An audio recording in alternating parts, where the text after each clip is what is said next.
शाम सूरज को ढलना सिखाती है, समा परवाने को जलना सिखाती है। गिरने वाले को लगती है चोट, गिरने वाले को लगती है चोट, लेकिन ठोकरें ही इंसान को चलना सिखाती हैं। Hello my dear students, welcome back to my YouTube channel excellent study classes. आज का ये वीडियो क्लास 12 हिंदी का एक बहुत ही इंपॉर्टेंट वीडियो है। इस वीडियो में देखेंगे 3 सबसे महत्वपूर्ण पद्यांश को जो आपके बोर्ड एग्जाम 2024 के लिए बहुत ज्यादा इंपॉर्टेंट है। स्टूडेंट्स, आज जो हम पद्यांश आपको बताने वाले हैं, ये पद्यांश आपके बोर्ड एग्जाम में हर साल किसी न किसी सेट में पूछे ही गए हैं।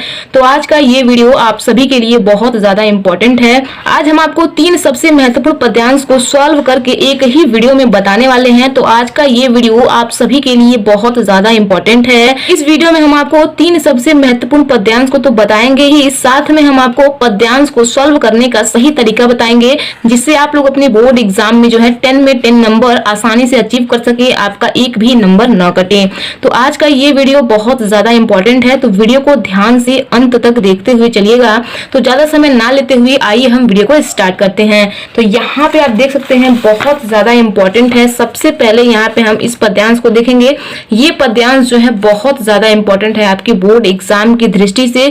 ये आपके बोर्ड एग्जाम में लगातार पूछे जा रहे हैं। ये तीनों के तीनों पद्यांश जो है आपके बोर्ड एग्जाम में जो है लगातार पूछे जा रहे हैं। इसलिए हम आपके लिए पिछले प्रीवियस ईयर क्वेश्चन पेपर से और जितने भी इंपॉर्टेंट क्वेश्चन जो हैं आपके बोर्ड एग्जाम के लिए हैं, उनमें से निकाल करके हम लेकर के आए हैं जो आपके बोर्ड एग्जाम के लिए बेहद इंपॉर्टेंट है। तो यहाँ पे आप देख सकते हैं 3 सबसे महत्वपूर्ण पद्यांश हैं। बारी बारी से हम आपको तीनों को सॉल्व करके दिखाएंगे। वीडियो थोड़ी सी लंबी जरूर हो सकती है, लेकिन ये वीडियो आप सभी के लिए बेहद इंपॉर्टेंट है। तो वीडियो को पूरा देख करके ही जाइएगा, क्योंकि ये 10 नंबर की बात है, बहुत ज्यादा इंपॉर्टेंट है। तो चलिए हम देखते हैं। सबसे पहले इस पद्यांश को देखेंगे कि आपको कैसे सॉल्व करना है, सॉल्व करने का सही तरीका क्या है। तो स्टूडेंट्स ध्यान दीजिए, जब भी आप पद्यांश को सॉल्व करें तो सबसे पहले जो है आपको पद्यांश को ध्यान से पढ़ना है। जब आप पद्यांश को ध्यान से पढ़ते हैं ना, तो उसके नीचे दिए गए क्वेश्चन का आंसर आप बहुत ही आसानी से दे पाते हैं, क्योंकि इसके नीचे जो क्वेश्चन दिए होते हैं उसका आंसर आपको इसी के आधार पर देना होता है। तो सबसे पहले आपको क्या करना है, सबसे पहले पद्यांश को पढ़ना है। तो आइए हम पद्यांश को पढ़ते हैं। यहाँ पे हम देखेंगे, कौन हो तुम वसंत के दूत, विरस पतझड़ में अति सुकुमार, घन तिमिर में चपला की रेख, तपन में शीतल मंद बयार, लगा कहने आगंतुक व्यक्ति, मिटाता उत्कंठा सविशेष, दे रहा हो कोकिल सानंद, सुमन को ज्यों मधुमेह संदेश। तो यहाँ पे जो है श्रद्धा और मन के बीच जो है संवाद हो रहा है, यानी कि श्रद्धा और मन के बीच जो है बातचीत हो रही है। मन जो है एकदम सुनसान जगह पर एकदम शांत बैठे होते हैं, और श्रद्धा जब उनके पास आती हैं उस सुनसान जगह पर, तो मन जो है वो श्रद्धा से पूछते हैं कि तुम कौन हो, कौन हो तुम वसंत के दूत, यानी कि तुम कौन हो जो वसंत के दूत की तरह प्रतीत हो रही हो। विरस पतझड़ में अति सुकुमार, यानी कि इस बेजान पतझड़ में भी इतनी कोमल दिखाई दे रही हो, तुम कौन हो। घन तिमिर में चपला की रेख, यानी कि इस काले बादल में बिजली की रेखा के समान, तपन में शीतल मंद बयार, यानी कि तपन में शीतल यानी कि ठंडी ठंडी मंद मंद पवन के समान तुम कौन हो। तो यहाँ पे जो है मनु श्रद्धा से पूछते हैं कि तुम कौन हो जो वसंत के दूत की तरह प्रतीत हो रही हो। विरस पतझड़ में अति सुकुमार, यानी कि इस बेजान पतझड़ में भी तुम इतनी कोमल दिखाई दे रही हो। घन तिमिर में चपला की रेख, और इस काले बादल में भी बिजली की रेखा के समान, तपन में ठंडी ठंडी मंद मंद पवन के समान तुम कौन हो। तो यहाँ पे आगे देखेंगे, लगा कहने आगंतुक व्यक्ति, यानी कि यहाँ पे जो व्यक्ति आया हुआ है वह कहने लगता है। आगंतुक मतलब होता है जो आया हुआ है। तो यहाँ पे कौन आया है, तो यहाँ पे श्रद्धा आई है। तो श्रद्धा यहाँ पे कहती है क्या, मिटाता उत्कंठा सविशेष, यानी कि अपनी उत्सुकता, अपनी आतुरता को मिटाते हुए श्रद्धा कुछ कहती हैं। जब वो कुछ कहती हैं तो उनकी बातें ऐसी लगती हैं, यहाँ पे ध्यान देंगे, दे रहा हो कोकिल सानंद, सुमन को ज्यों मधुमेह संदेश, यानी कि श्रद्धा जब कुछ कहती हैं तो उनकी बातें ऐसी लगती हैं जैसे दे रही हो कोयल आनंद की तरह फूलों को मधुमेह संदेश, यानी कि श्रद्धा जब कुछ बोलती हैं तो ऐसा प्रतीत होता है कि कोयल फूलों को वसंत ऋतु आने का संदेश दे रही रही है। तो यहाँ पे आप लोग उम्मीद है समझ गए होंगे।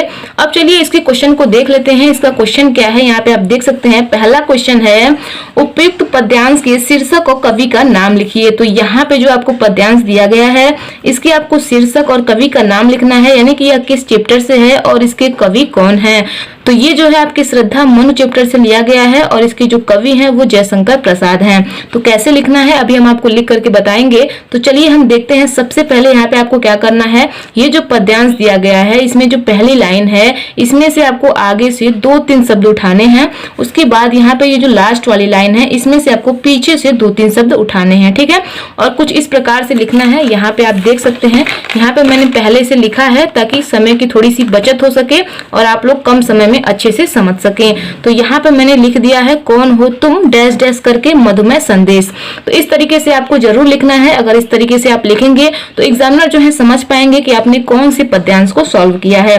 तो इस तरीके से आपको सॉल्व करना है और यहाँ पे आपको लिखना है शीर्षक का नाम और कवि का नाम, और यहाँ पे आपको सिंपल तरीके से शीर्षक का नाम और कवि का नाम लिख देना है। तो यहाँ पे आप लिखेंगे बहुत ही सिंपल तरीके से। यहाँ पे आपको जो है संदर्भ लिखने की जरूरत नहीं है। तो इस तरीके से आप लिख देंगे शीर्षक का नाम और कवि का नाम है जयशंकर प्रसाद। तो यहाँ पे आप लिखेंगे श्री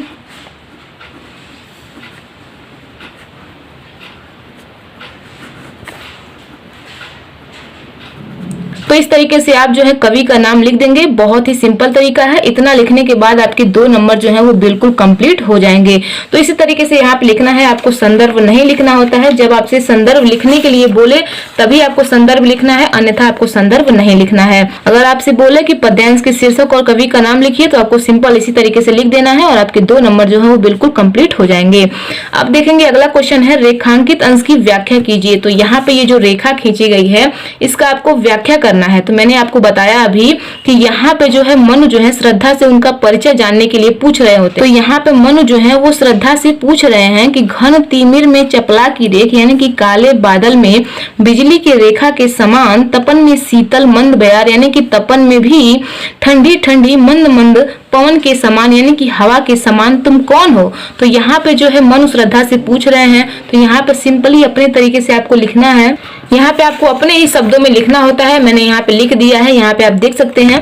यहाँ पे आपको हेडिंग डालना है रेखांकित अंश की व्याख्या, या फिर आप व्याख्या भी बस डाल सकते हैं। यहाँ पे आपको लिखना है कवि कहते हैं या फिर कवि के अनुसार, ये आपको जरूर लिखना है, ठीक है। तो यहाँ पे आप लिखेंगे कवि कहते हैं कि मनु श्रद्धा से उनका परिचय जानने के लिए पूछते हैं कि काले बादल में बिजली की रेखा के समान और तपन में ठंडी ठंडी मंद मंद पवन के समान तुम कौन हो। तो यहाँ पे जो है मनु पूछ रहे हैं श्रद्धा से कि तुम कौन हो जो काले बादल में बिजली की रेखा के समान दिखाई दे रही हो और इस तपन में, यानी कि इस गर्मी में भी ठंडी ठंडी मंद मंद हवा के समान, यानी कि पवन के समान तुम कौन हो। तो इस तरीके से जो है यहाँ पे आपको लिख देना है। बहुत ही सिंपल तरीका है, ठीक है। मैंने यहाँ पे बहुत ही आसान शब्दों में समझाया है। उम्मीद है आपको समझ में आ गया होगा। तो इस तरीके से ये जो है आपका 2 नंबर बिल्कुल कंप्लीट होता है। तो इसी तरीके से जो है आपको सॉल्व करना है। अब देखते हैं अगला क्वेश्चन क्या है। अगला है आगंतुक व्यक्ति से किसकी ओर संकेत किया गया है। तो आगंतुक व्यक्ति से किसकी ओर संकेत किया गया है, तो यहाँ पे मैंने आपको बताया आगंतुक व्यक्ति कौन है। तो आगंतुक व्यक्ति श्रद्धा है। तो यहाँ पे हम लिखेंगे कि आगंतुक व्यक्ति के शब्दों से, यहाँ पे हम लिखेंगे आगंतुक व्यक्ति के शब्दों के माध्यम से मनु की ओर संकेत किया गया है। तो इस तरीके से यहाँ पे आपको लिख देना है और आपके 2 नंबर जो है बिल्कुल कंप्लीट होते हैं।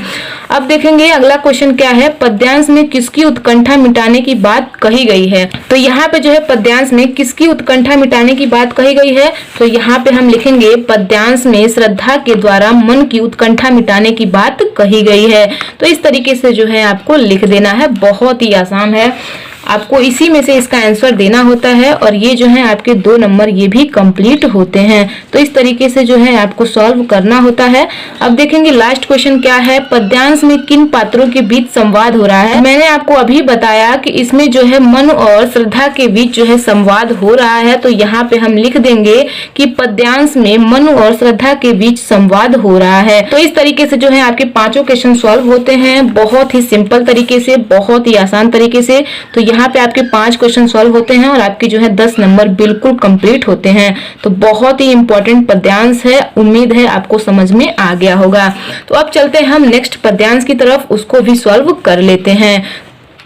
ये है आपका नेक्स्ट पद्यांश जो कि बहुत ज्यादा इंपॉर्टेंट है आपकी बोर्ड एग्जाम 2024 के लिए। स्टूडेंट्स, आपका पेपर जो है 22 फरवरी को है, तो इसको आप लोग जरूर तैयार करके जाइएगा। आपको डेफिनेटली इसमें से किसी ना किसी गद्यांश को आपको देखने को मिलेगा।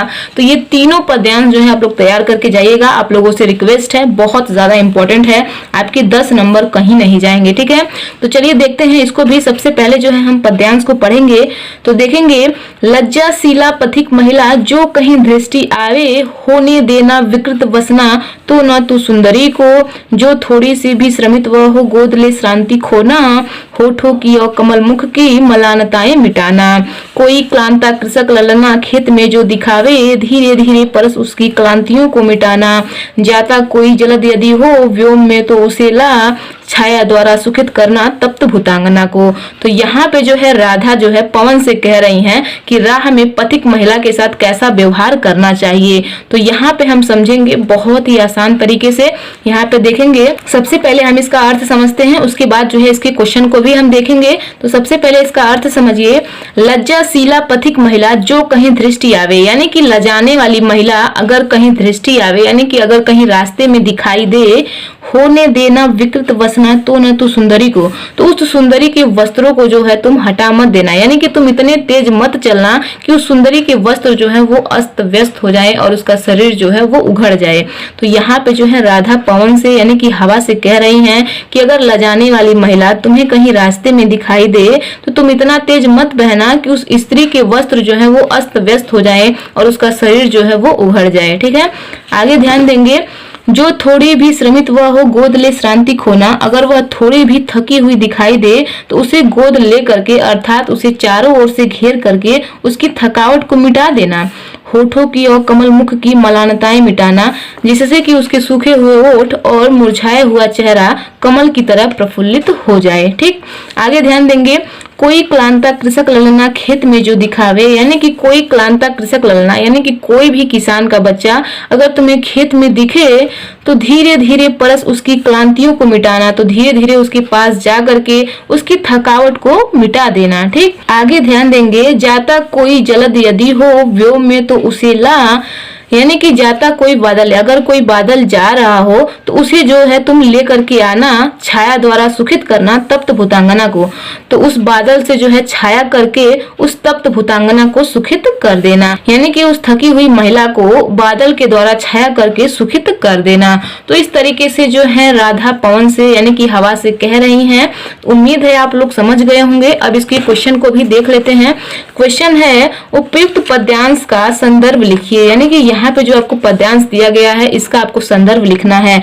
तो यहाँ पे आपको संदर्भ डेफिनेटली लिखना ही है, क्योंकि यहाँ पे आपसे संदर्भ लिखने के लिए कहा जा रहा है। अगर यहाँ पे आपसे कहता कि शीर्षक और कवि का नाम लिखिए तो आपको सिंपली शीर्षक और कवि का नाम लिख देना था, लेकिन यहाँ पे आपसे संदर्भ पूछ रहा है तो यहाँ पे आपको संदर्भ लिखना है। तो आइए हम आपको लिख करके दिखाते हैं। तो यहाँ पे आपको सबसे पहले वही काम करना है जो मैंने अभी आपको पहले बताया है, यानी कि यहाँ पे जो पहली लाइन है इसमें से आपको आगे से 2 शब्द लेने हैं और ये जो लास्ट वाली लाइन है इसमें से पीछे से 2 शब्द लेने हैं और कुछ इस प्रकार से जो है लिख देना है। तो इस तरीके से यहाँ पे मैंने लिख दिया है, यहाँ पे आप देख सकते हैं।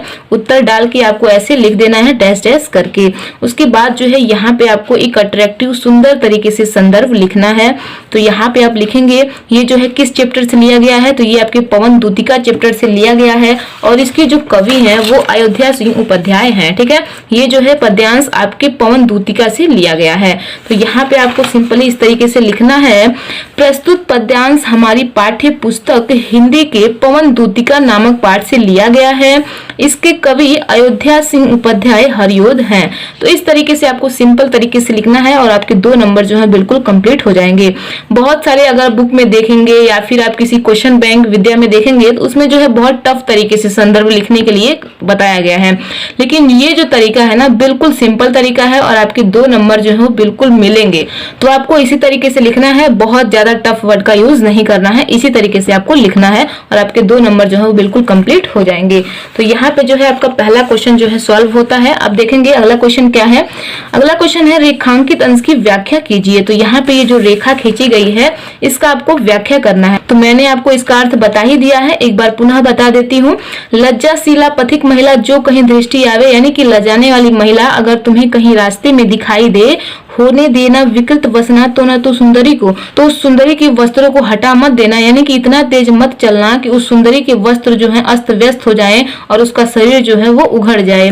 जो थोड़ी भी श्रमित वह हो गोद ले श्रांतिक होना, यानी कि वह थोड़ी भी थकी हुई दिखाई दे तो उसे गोद ले करके अर्थात उसे चारों ओर से घेर करके उसकी थकावट को मिटा देना। होठों की और कमल मुख की मलानताएं मिटाना, जिससे कि उसके सूखे हुए होठ और मुरझाए चेहरे जो है वो कमल की तरह प्रफुल्लित हो जाए, यानी कि कमल की तरह खिल जाएं। तो इस तरीके से यहाँ पे आप इसका अर्थ समझ सकते हैं। तो आपको सिंपल तरीके से लिख देना है। यहाँ पे मैंने लिख दिया है, आप देख सकते हैं। रेखांकित अंश की व्याख्या यहाँ पे आपको हेडिंग डाल करके लिखना है। यहाँ पे राधा जो है पवन से कह रही हैं, जैसा कि मैंने अभी आपको बताया। तो यहाँ पे आपको लिखना है, हे पवन, यदि तुम्हें रास्ते में कोई लजाने वाली स्त्री यानी कि लजाने वाली महिला दिखाई दे तो इतना तेज मत बहना कि उसके वस्त्र उघड़ कर अस्त व्यस्त हो जाए और उसका शरीर जो है वो उघड़ जाए। ठीक है। यदि वह थोड़ी सी भी श्रमित दिखाई दे तो उसे गोद में लेकर अर्थात उसे चारों ओर से घेर कर उसकी थकावट को मिटा देना, जिससे कि उसके सूखे होठ और मुरझाया हुआ कमल के समान मुख प्रफुल्लित हो उठे, यानी कि कमल की तरह प्रफुल्लित खिल जाए। ठीक है। तो इस तरीके से जो है यहाँ पे आपको व्याख्या लिखना है। बहुत ही सिंपल तरीके से मैंने आपको बता दिया, उम्मीद है आप समझ गए होंगे। तो यहाँ पे जो है आपका दूसरा क्वेश्चन जो है ये भी सॉल्व होता है। तो इस तरीके से जो है आपको लिखना है। अगला क्वेश्चन देखेंगे। अगला है, राधा पवन दूतिका से राह में पथिकों के साथ कैसा व्यवहार करने को कहती हैं, यानी कि राधा जो है वो पवन से राह में पथिकों के साथ कैसा व्यवहार करने को कहती हैं। तो राधा जो है वो पवन दूतिका से पथिकों के साथ परोपकार का व्यवहार करने को कहती हैं। तो यहाँ पे आपको लिखना है कि राधा पवन दूतिका से राह में पथिकों के साथ परोपकार का व्यवहार करने को कहती हैं। तो इस तरीके से जो है आपको लिख देने हैं। उसके बाद यहाँ पे देखेंगे अगला क्वेश्चन क्या है। ये जो है आपके 2 नंबर बिल्कुल कंप्लीट होते हैं। अगला क्वेश्चन है, राधा ने पवन दूतिका को पथिक कृषक स्त्री के ऊपर किसकी द्वारा छाया करने को कहा। तो अभी मैंने आपको बताया, यहाँ पे बताया जा रहा है कि बादल के द्वारा छाया करने को कहा जा रहा है। तो यहाँ पे आपको सिंपल तरीके से लिखना है कि राधा ने पवन दूतिका को पथिक कृषक स्त्री के ऊपर मेघ द्वारा यानी कि बादल के द्वारा छाया करने को कहा है।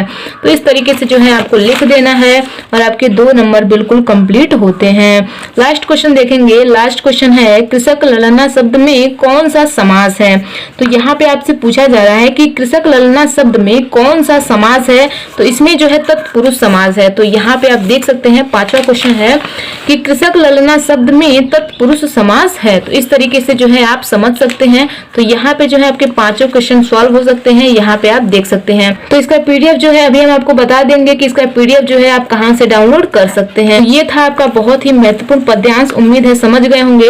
अब चलिए हम नेक्स्ट पद्यांश को भी देख लेते हैं। ये है आपका तीसरा पद्यांश जो कि बहुत ज्यादा इंपॉर्टेंट है। तो सबसे पहले हम पद्यांश को पढ़ेंगे, उसके बाद जो है इसको क्वेश्चन को देखेंगे, उसके बाद हम आपको लिख करके भी दिखाएंगे।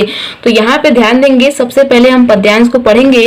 दुख की पिछली रजनी बीच विकसता सुख का नवल प्रभात, एक पर्दा या झीना नील छिपाए हैं जिसमें सुख गात, जिसे तुम समझे हो अभिशाप जगत की ज्वालाओं का मूल, ईश का वह रहस्य वरदान कभी मत इसको जाओ भूल। तो यहाँ पे जो है मनु जो है बहुत ज्यादा उदास सुनसान जगह पे बैठे हुए होते हैं कि जीवन में बहुत ज्यादा दुख है, जीवन में सब कुछ खत्म हो गया है। तो यहाँ पे श्रद्धा जो है वो मनु को समझा रही हैं। क्या समझा रही हैं यहाँ पे देखेंगे। दुख की पिछली रजनी बीच यानी कि दुख की काली रात के बाद विकसता सुख का नवल प्रभात यानी कि सुख का एक नया सवेरा भी होता है। तो यहाँ पे जब मनु जो है बहुत ज्यादा सुनसान बैठे होते हैं, एकदम शांत बैठे होते हैं, बिल्कुल अशांत कि जीवन में बहुत दुख है, जीवन में सब कुछ खत्म हो गया है। तो यहाँ पे श्रद्धा मनु को समझाती हैं कि दुख की पिछली रात के बाद जो है यानी कि दुख की काली रात के बाद सुख का नया सवेरा भी होता है। आगे देखेंगे। एक पर्दा या झीना नील छिपाए हैं जिसमें सुख गात। एक पर्दा या झीना नील यानी कि यह तो एक नीले रंग का महीन पर्दा है, छिपाए आए हैं जिसमें सुखगात, जिसके बीच में सुख का शरीर छुपा हुआ है। यानी कि यहाँ पे कहा जा रहा है कि सुख और दुख के बीच में एक बहुत ही महीन पर्दा होता है, जिसमें इस पार दुख तो उस पार सुख होता है। यानी कि जीवन में सुख दुख तो लगा रहता है, दुख है तो सुख आएगा और सुख है तो दुख आएगा। तो इसमें जो है जीवन में दुख सुख तो लगा ही रहता है। तो वही श्रद्धा मन को समझा रही हैं। आगे देखेंगे, जिसे तुम समझे हो अभिशाप जगत की ज्वालाओं का मूल। यानी कि जिसे तुम अभिशाप समझ रहे हो, यानी यही संसार की ज्वालाओं का मूल है। यानी कि जिसे तुम अभिशाप समझ रहे हो, यही संसार की ज्वालाओं का मूल है। ईश का वह रहस्य वरदान कभी मत जाओ इसको भूल। यानी कि यहाँ पे कहा जा रहा है कि ईश्वर का वह रहस्यमयी वरदान है, कभी इसे भूल मत जाओ। तो यहाँ पे श्रद्धा मनु से कह रही है कि ईश्वर का यह रहस्यमयी वरदान है, इसे कभी भूल मत जाना। तो इस तरीके से यहाँ पे श्रद्धा मनु को समझा रही होती हैं। उम्मीद है आपको समझ में आ गया होगा। अब देखेंगे हम पहला क्वेश्चन है उपयुक्त पद्यांश के कवि और कविता का नाम लिखिए। तो यहाँ पे आपसे कवि और कविता का नाम लिखने के लिए कहा जा रहा है, यहाँ पे आपसे संदर्भ लिखने के लिए नहीं कहा जा रहा है। तो इसको आपको सॉल्व कैसे करना है, वही करना है जो मैंने अभी आपको बताया। सबसे पहले यहाँ से आपको 2 शब्द उठाने हैं और यहाँ पे आपको लास्ट में से 2 शब्द उठाने हैं और कुछ इस प्रकार से यहाँ पे आपको लिखना है। यहाँ पे आप देख सकते हैं मैंने लिखा है कि दुख की पिछली डैश डैश करके जाओ भूल। तो इस तरीके से आपको लिखना है। उसके बाद यहाँ पे आपको कविता का नाम और कवि का नाम लिख करके यहाँ पे आपको लिख देना है। कविता का नाम है श्रद्धा मनु और कवि का नाम है श्री जयशंकर प्रसाद। तो इस तरीके से आपको लिखना है और आपके 2 नंबर जो है वो बिल्कुल कंप्लीट हो जाएंगे। तो इस तरीके से यहाँ पे आपको कवि और कविता का नाम लिख देना है। अगला क्वेश्चन देखेंगे। अगला क्वेश्चन है श्रद्धा किसके हताश मन को प्रेरणा दे रही हैं। तो श्रद्धा जो है मन के हताश मन को प्रेरणा दे रही हैं। तो यहाँ पे हम सिंपल तरीके से लिखेंगे कि श्रद्धा मन के हताश मन को प्रेरणा दे रही हैं। तो इस तरीके से जो है आपको लिख देने हैं। अगला क्वेश्चन क्या है, यहाँ पे ये भी आपके 2 नंबर जो है कंप्लीट होते हैं। बहुत ही आसान है, आपको इसी में से इसका आंसर देना होता है। तो बहुत ज्यादा सिंपल है। आगे देखेंगे, एक पर्दा यह झीना नील, इस पंक्ति में कौन सा अलंकार है। तो यहाँ पे आपसे कहा जा रहा है कि एक पर्दा यह झीना नील, यानी कि यहाँ पे ये जो कहा जा रहा है एक पर्दा यह झीना नील, इस पंक्ति में कौन सा अलंकार है, ये आपको बताना है। तो यहाँ पे आप लिखेंगे कि एक पर्दा यह झीना नील, इस पंक्ति में उपमा अलंकार है। तो इस तरीके से जो है आप लिख देंगे। बहुत ही सिंपल है। यहाँ पे ये आपका क्वेश्चन सॉल्व होता है। आगे देखेंगे अगला क्वेश्चन क्या है। अगला क्वेश्चन है रजनी किसका प्रतीक है। तो रजनी किसका प्रतीक है, तो रजनी जो है दुख का प्रतीक है। किसका प्रतीक है, दुख का। तो यहाँ पे हम लिखेंगे कि रजनी दुख का प्रतीक है। तो इस तरीके से जो है आप लिख देंगे बहुत ही सिंपल तरीके से। तो ये भी जो है आपके 2 नंबर बिल्कुल कंप्लीट होते हैं। अगला क्वेश्चन देखेंगे। अगला है रेखांकित अंश की व्याख्या कीजिए। यानी कि यहाँ पे ये जो रेखा खींची गई है इसका आपको व्याख्या करना है। तो अभी मैंने आपको बताया कि यहाँ पे जो है श्रद्धा मन को समझा रही है कि दुख की पिछली रजनी बीच, यानी कि दुख की काली रात के बाद विकसता सुख का नवल प्रभात, यानी कि सुख का नया सवेरा भी होता है। तो यहाँ पे आपको सिंपल तरीके से अपने शब्दों में लिखना है कि कवि कहते हैं कि दुख की काली रात बीत जाने पर सुखों का एक नया सवेरा भी होता है। तो इस तरीके से आपको सॉल्व करना होता है। यहाँ पे आपके 5 क्वेश्चन जो है सॉल्व हो चुके हैं। बहुत ही आसान तरीके से मैंने आपको सभी पद्यांश को समझाया है। उम्मीद है आपको समझ में आ गया होगा। तो ये तीनों पद्यांश जो है बहुत ज्यादा इंपॉर्टेंट है। इन तीनों पद्यांश को आपको सॉल्व करके जाना है। 22 फरवरी को आपको इनमें से जरूर देखने को मिलेंगे। 100% कह सकते हैं, क्योंकि ये पद्यांश जो है किसी न किसी सेट में पूछा ही जाएगा। ठीक है, तीनों पद्यांश जो है बहुत ज्यादा इंपॉर्टेंट है। तो इन तीनों पद्यांश को आपको तैयार करना है। अगर आप इसका पीडीएफ डाउनलोड करना चाहते हैं तो इसका पीडीएफ जो है हम टेलीग्राम पे दे देंगे। तो इसका पीडीएफ आप टेलीग्राम से डाउनलोड कर सकते हैं। टेलीग्राम का लिंक इस वीडियो के डिस्क्रिप्शन में दिया गया है। तो इस वीडियो के डिस्क्रिप्शन में जा करके आप टेलीग्राम से जुड़ करके आप वहां से इसका पीडीएफ डाउनलोड कर सकते हैं। तो उम्मीद है ये वीडियो आपको पसंद आई होगी। वीडियो पसंद आई हो तो वीडियो को लाइक कर दीजिए। एंड चैनल पर नए हैं, चैनल को अभी तक सब्सक्राइब नहीं किए हैं तो चैनल को सब्सक्राइब करके बेल आइकन को प्रेस कर दीजिए, ताकि ऐसे ही इंपॉर्टेंट वीडियो की नोटिफिकेशन आपके पास पहुंच पाए और आप लोग अपनी तैयारी बेहतर तरीके से कर पाए। तो करते रहिए अपनी तैयारी बेहतरीन तरीके से। हम मिलते हैं नेक्स्ट वीडियो में नेक्स्ट टॉपिक के साथ। तो आज के लिए इतना ही। जय हिंद, जय भारत।